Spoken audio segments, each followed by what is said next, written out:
companies are, so usually what happens is there are two, so most of the time, and I don't know if this is the case with the Minecraft scrolls thing, but most of the time there's a filing with the USPTO, and then the bigger fish decides they're going to object to the filing, right? So it's not like they're suing you for a trademark infringement, which is like a full federal trial and real pain in the neck to do.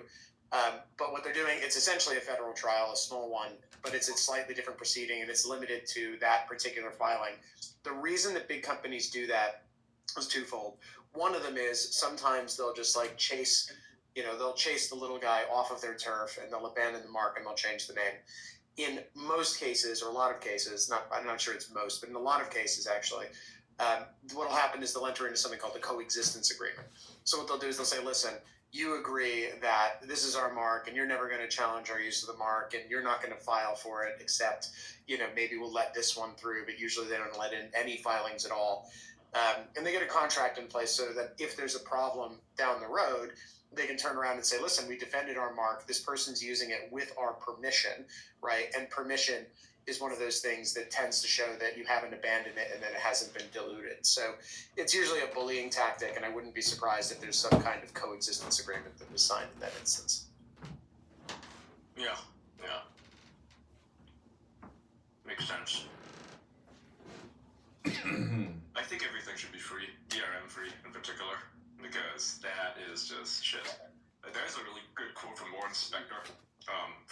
Warren Spector's the guy who made Deus Ex and System Shock and Ultima, all these games, right? He's not Richard Garriott, but he made some of the Ultima games.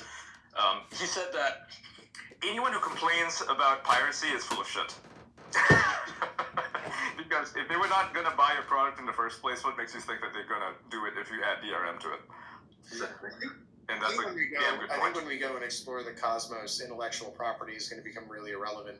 Because if you're trying to scrape an existence like out on the surface of Mars, like, and some asshole invents a widget and then says, "Oh, I want to patent that because it's really valuable for converting this mineral into oxygen," like, you're just going to toss the guy out of the airlock before you start paying him a fee, Yeah.